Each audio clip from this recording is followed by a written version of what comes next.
గిద్యోను తెలుసు కదా మీకు. మిద్యానీయులు ఇజ్రాయేలీల మీదకి యుద్ధానికి వస్తే ఇజ్రాయేలీలు ఏమైపోయినా పర్లేదు, నన్ను నేను రక్షించుకుంటే చాలని అలా పరిగెట్టుకుంటూ పొలాల్లోకి వెళ్ళిపోయాడు. ran away because he was scared. భయపడిపోయాడు. పిరికితనంతో భయపడిపోయి ఆ ఇజ్రాయేలీయులలో ఒక్కడినైనా నేను శత్రువుల చేతులు ఎక్కడ చచ్చిపోవాల్సి వస్తుందో అన్నటువంటి ఆందోళన, కృంగుదలతో ఏం చేయాలో అర్థం కాని స్థితిలో పరిగెట్టాడు. న్యాయాధిపతులు 6వ అధ్యాయం 11, 12, 13, 14, 15, 16 వచనాల్లో ఉంటుంది. మస్తకి వృక్షము కింద వెళ్ళిపోయి దాక్కున్నాడు.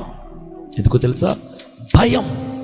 ఈరోజు 2024 నీకు భయంకరంగా అనుభవాలను మిగిల్చిందేమో, కన్నీటి శోక సంద్రాన్ని మిగిల్చిందేమో, వేదనకరమైనటువంటి అనుభవాలను మిగిల్చిందేమో, అప్పులని, ఇబ్బందులని, ఆక్రందలని మిగిలించిందేమో.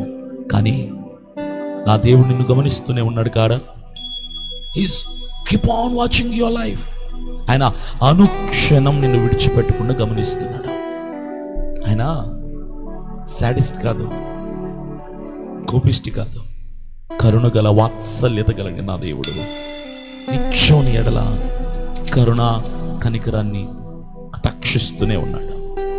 నీకే ఆయన ప్రేమ అర్థం కావట్లా, నీకే ఆయన కృప అర్థం కావట్లా, ఆయన అద్భుత కార్యాలు నీకు అర్థం కావట్లా. ఆ చెట్టు కింద దాక్కుండిపోయినటువంటి మిథ్యాను వైపు దేవుడు చూశాడు.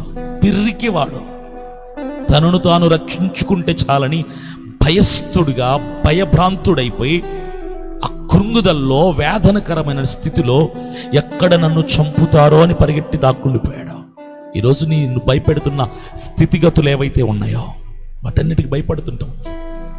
అనారోగ్యానికి, అప్పులకి, వ్యతిరేకతలకి, బాధలకి, శోధనలకి, హింసలకి, నిందలకి, అవమానాలకి, వీటన్నిటికి భయపడి పరిగెడుతున్నవేమో. For how long you can hide from all those negativity circumstances? ఇలాంటి ప్రతికూలమైన వాతావరణానికి ఎంతకాలం భయపడి పరిగెడతావు? This is what you have learned in the presence of God. దేవుని సన్నిధిలో మీరు నేర్చుకుని పరిగెట్టి పారిపోవటం కాదు కదా. ఎంతకాలం పరిగెడుతున్న కొలది అపవాది శోధనల చేత నిన్ను తరుముతూనే ఉంటాడు. Don't run away from negativities. వ్యతిరేకతల నుంచి, కన్నీటి నుంచి, బాధల నుంచి, కృంగుదల నుంచి పరిగెట్టడం ఆపేసి, ఎందుకు తెలుసా? నీ బలహీనతలోనే ఆయన బలవించువాడు. వెర్రివారైన వారిని ఆయన ఎన్నుకునేవాడు. అజ్ఞానులను ఎన్నుకొని జ్ఞానులని, ధనవంతులని, బలవంతులని సిగ్గుపరిచేవాడు. గిద్యోను దాక్కుండిపోయాడు భయపడిపోయి. అయితే దేవుడు మాట్లాడుతున్నాడు. ఏమన్నాడు తెలుసా? ఒక పిర్రికి వాణ్ణి దేవుడు ఏమన్నాడు తెలుసా?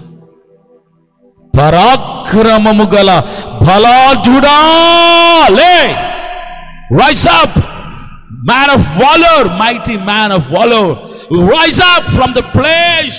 I am the one who can give a mighty victorious life.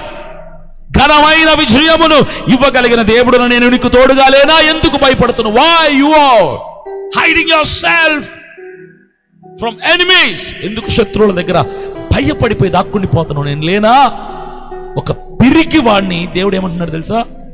పరాక్రమము గల బలాఢ్యుడా. ఎందుకు తెలుసా? ఆ స్థితిని చూసి దేవుడు మాట్లాడాలంటే ఏం మాట్లాడాలి తెలుసా? గిద్యోన్ని, రే పిరికోడా, రే భయస్థుడా, అరే కృంగుబిదల్లో ఉన్నవాడా, అరే దిగులుతో ఉన్నవాడా, ఎందుకు భయపడుతున్నావు అనాలి కదా. కానీ నా దేవుడు ప్రస్తుతాన్ని చూసి మాట్లాడేవాడు, గతాన్ని చూసి మాట్లాడేవాడు కాదు. మన దేవుడు భవిష్యత్తును చూసి మాట్లాడేవాడు. భవిష్యత్తులో గిద్యోను ఎదుర్కొనే అనుభవించబోయే విజయాన్ని చూసిన దేవుడు, ముందుగానే భవిష్యత్తును చూసిన దేవుడు, ఆ భవిష్యత్తులో తన జీవితాన్ని బట్టి, ఆ అనుభవాన్ని బట్టి పిరికివాడైన గిద్యోను ఏమంటున్నాడు తెలుసా? పరాక్రమము గల బలాఢ్యుడా అని భవిష్యత్తును చూసి పిలిచిన వాడు ఆయన. You don't know your future today, you know your past, you know your present, but you don't know the future. రేపు నువ్వేంటో నీకు తెలియదు, ఒక వారం తర్వాత నువ్వేంటో నీకు తెలీదు. నా దేవుడు తలచుకుంటే చిటికలో, క్షణములో నీ స్థితిని మార్చి అందలమెక్కించగలిగినటువంటి సమర్థుడు.